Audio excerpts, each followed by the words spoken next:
ওরা প্রশাসনের কাছে দেন, কিন্তু ওরা মাইরেন না। নিতে হলে টাকা দিতে হবে 35,000 টাকা দিয়ে ছাড়াই নেন, নাহলে আমরা ওরা ছাড়বো না, ওরা আরো মারবো। ফ্যামিলির কেউই নাই একটা মানুষের। আমার আপনার কি যদি এরকম থাকে তাহলে তো আমরাও একই পথের প্রতীক হইতাম, যে মা বাবা ভাই বোন কেউই নাই।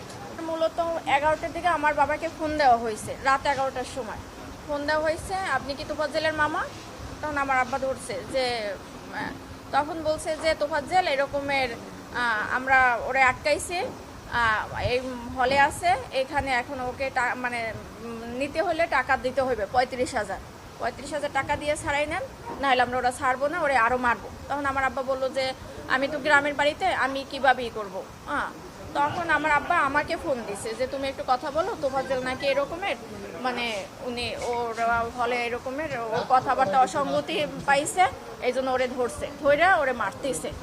তখন আমি ওই লোককে ফোন দিছি যে ভাই এরকম আমি তোফাজ্জেলের মামাতো বোন, ওরে কেন মারতেছে? তাও বলতেছে যে ও আমাদের হলে ঢুকছে বা করছে। তা আমি বলছি যে ভাই দেখেন ও পাগল মানুষ, ও যদি কোনো একটা অন্যায় করে তাহলে আপনারা প্রশাসনের কাছে দেন, কিন্তু ওরা মাইরেন না। তখন বলে কি আপনি যে পাগল, কিন্তু ও তো ওর আচরণের কথাবার্তা, একটা পাগলের মামার নাম্বার কেন মুখস্থ থাকবে? একটা পাগলের সে চাচাতো ভাইয়ের নাম্বার পর্যন্ত মুখস্থ থাকে, তাহলে সে কিভাবে পাগল হয়? আমি বলছি যে দেখেন ও অনেক মেধাবী ছিল, ওর মা বাবা ভাই বোন সবাই কেউই নাই বলতে গেলে। ও এই কারণে ওর ভাই গত বছর 15 রোজ হলো লিভার ক্যান্সারে মারা গেছে। তো ওই ভাইয়া ও আগেই মাথায় সমস্যা ছিল, ভাইয়া অনেক ডক্টর দেখাইছে, মানে আমার ফুপু মারা যাওয়ার পর থেকে ওর এই সমস্যাটা হয়েছে। কিন্তু কারো কোনো ওই যে ধরেন আপনি খাবার খাচ্ছেন, আপনার থেকে টান দিয়ে নিয়ে খাইলো, মানে ওর ক্ষুধার জ্বালার কারো থেকে টাকা নিল চাইয়া, যে এইরকমের। ওর বাবা মারা গেছে রোড অ্যাক্সিডেন্টে 8 বছর আগে, 5 বছর আগে ওর মা মারা গেছে লিভার ক্যান্সারে। তারপর ছিল ওরা 2 ভাই, ওর ভাই হলো নাজিরপুরের থানার এসআই নাসির হোসেন। তখন উনি গত বছর মানে পহেলা রোজায় ধরা পড়ছে ক্যান্সার, উনি 15 রোজায় মারা গেছে। তো ওর ভাই মারা যাওয়ার পরে হইলো ও একদম রাস্তার উম্মত পাগল হয়ে গেছিল।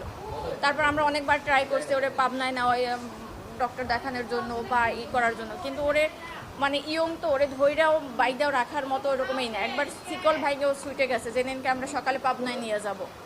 এই এখন কালকের তো এই অবস্থা। পরে হলো ওই লোক, আমি ফোন দিছি পর উনিও আমাকে সেম একই কথা বলছে, যে মানুষটা 4 বছর আগে থেকে পাগল, সে কিভাবে রাজনীতি করবে আর দলীয় বলতে কি? ও তো নিজের মানে পরনের কাপড়ে ওর মাঝে মাঝে থাকতো না, তাহলে সে দলীয় করবে কি? মানুষরে তো এরকম মাইরে ফেলায় না, সে যদি একটা খুনিও হইতে পারে তারে তো এরকমের জীবন তো মাইরে ফেলাইতে পারে না। বলেন এটা কোন আইনে আছে আর কোথায় আছে? অবশ্যই চাই একদম মানে সঠিক, যে মারছে তার একদম মানে সেই সর্বোচ্চ মানে আইনের সর্বোচ্চ ব্যবস্থা নিতে হবে, কারণ ওর গার্জিয়ান নাই, সেই জন্য একটা মানুষ অসহায় মানুষরা তো এরকম মারতে পারে না, একটা কুকুরেও তো মারতে পারে না, এরকম মারতে মারিয়ে ফেলাইতে পারে না। মারছে, তারপর আবার ভাত খাওয়াইছে, এরপর আবার মারছে, আবার খাওয়াইছে। তো এটা কোন মানে ইসে আছে? সে যদি কোনো একটা অন্যায় করতে পারে বা ওরা কথার অসঙ্গতি দেখাই তো তারা সন্দেহ করছে, তাহলে তাকে থানায় দিয়ে দিত। তারে 3-4 ঘন্টা মাইরা তারপর আবার থানায় মানে একটা হসপিটালে ভর্তি করায় নাই, তাকে হসপিটালের বাইরে রাইখা গেছে মৃত অবস্থায়। এটা কোন বিবেকে করছে বা এটা কোন তো হইতে পারে না। আমি বলেছি আপনারা সন্ধ্যা 6টার মধ্যে আমাকে রিপোর্ট দিবেন। তো ওনারা রিপোর্ট দিলে আমরা তখন হয়তো ম্যাক্সিমাম শাস্তি নিশ্চিত করতে পারবেন, আসন বাতিল, ওনারা বেশি পারবেন না। আমাদের কাছে রিপোর্ট আসলে তখন ওই আমরা যদি কোনো নাম পাই, ওদের সাময়িকভাবে বহিষ্কার করা হয়, অতীতে আমরা দেখেছি।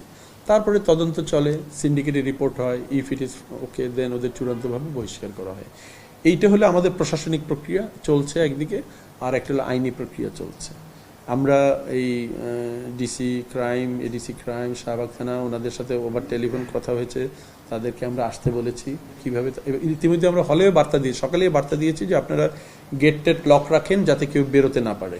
তো এবং আমরা ওই নম্বরগুলো পেলে আমরা হয়তো পুলিশকে বলবো যে আপনারা আপাতত এদের ট্র্যাক করে এদেরকে গ্রেপ্তারের ব্যবস্থা করেন। আমি ঘটনাটা শুনি 12টার পরে, রাত 12টার পরে, এর আগে আমি জানি না। ওইখানে স্পটে যে শুনলাম ফুটবল খেলা কি হচ্ছিল, 7টার পরেই নাকি ওকে ধরেছে। ওকে প্রথমে নাকি দেখেছে ঘোরাঘুরি করে, মানে ওরা সন্দেহ হয়ে ধরেছে, আমি যেটা শুনেছি।